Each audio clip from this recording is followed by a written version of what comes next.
Welcome back to the second installment of our series on our Springbok team that we're selecting, our dream team that we're building, Andre Pretorius and I. And we had a very good response to last week's video about the fullbacks, and Andre, well, we were discussing that a bit as well. But before I get to that, please remember to subscribe to this channel. We want to get to 20,000 subscribers by, say, end of June. If you can help us get there, we'll really appreciate it. So without any further ado, welcome back, Andre. What was your feeling about that previous video that we did? Hi, Ember. Hello to everyone there in, well, all over the world, actually.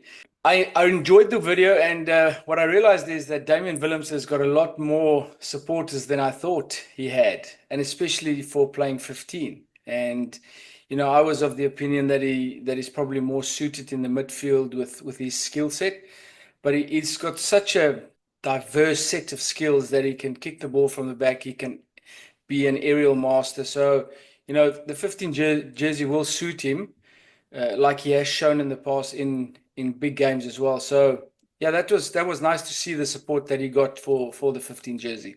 One of our main critics was actually our good friend Harry, who said, "No, we're underestimating Willems' speed. Is very fast. The backfield cover, we should give him more credit." But you want to revisit any of those scores that you gave him? No, I wouldn't, and I don't agree with Harry at all because Billy's a tactical genius, and what that does is, like I said in the video, is the anticipation of what's coming from the other end of the field.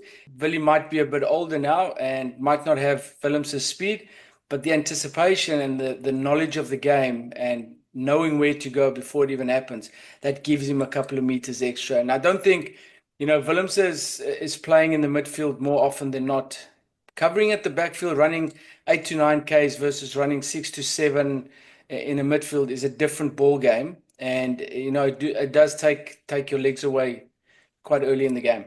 That's very interesting. The distances you just mentioned, is that actually true? Is that how far they run in the game? It's context driven. You know, if it's a wet game, that the kilometers would come down. But, you know, you'd look at anything between 7 and 9 for the fullbacks, and, you know, the 10s probably that's defending at the back, just covering kick space and ensuring that they get into positions to take away the options of the kickers on the other side of the field. And then they need to get into position once there's a turnover to get back into position from backfield into front line to assist with the attack. So yeah, it's a lot of Ks, and if you're used to running short sprints, shuttles, reloading from side to side, you know, that's a lot different to covering long distances at the back. And then once you get the ball, you still need to be able to make good decisions under fatigue. And then when you want to attack, you need to have that ability under fatigue to be beating people. Now, Willems has done that. I just feel that, you know, if you're playing in the midfield more often than not, and you get to play at the back, a once-off is you can probably get away with it, but depending on the game. But you want a specialist at the back. You mentioned fatigue now. That reminded me that I spoke to Kennedy Timber, the Vodacom Bulls skills coach. And one of the things he said was what they're trying to teach players is how to stick to what they were taught when they get fatigued. Because when you're fatigued, you tend to fall back into your old patterns and habits and stuff. And that's one of the biggest challenges of a skills coach. We published in that video. You would have been able to see it by now, Wednesday night. We did publish it then, so keep an eye out for that. So I'm excited about that.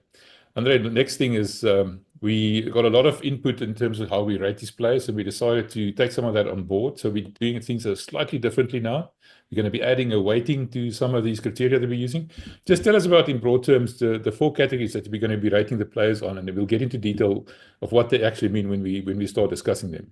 Yeah, I think with the wings in particular, we've narrowed it down to 4 categories. And, you know, normally when you talk about wings, you think about try scoring, finishing, attacking, exciting.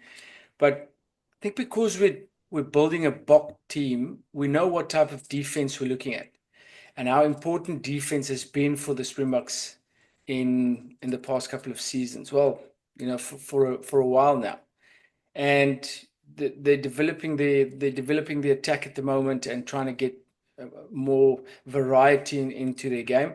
But the defense will probably be at the front for times to come. So the first weighted category we gave was the defense part, you know, being a a master of the box defense, and that's going to take about 40% of the total. And then we get to the attack and the finishing part, the way that they beat defenders, speed, evasion, a little bit of X factor in there, and a little extra, like an offload here and there. Do they have the ability to be able to throw one of those? Then we'll look at the kick chase and the aerial battle. How do they perform in that area? And then the last one will be work rate. So the attack will be 30%.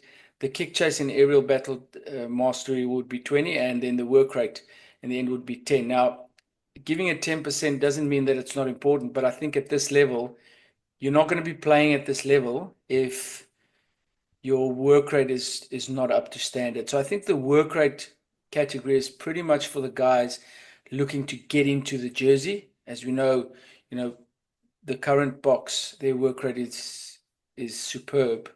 And it's more for the guys trying to get into that jersey, coming out of franchise rugby and needing to up their standard.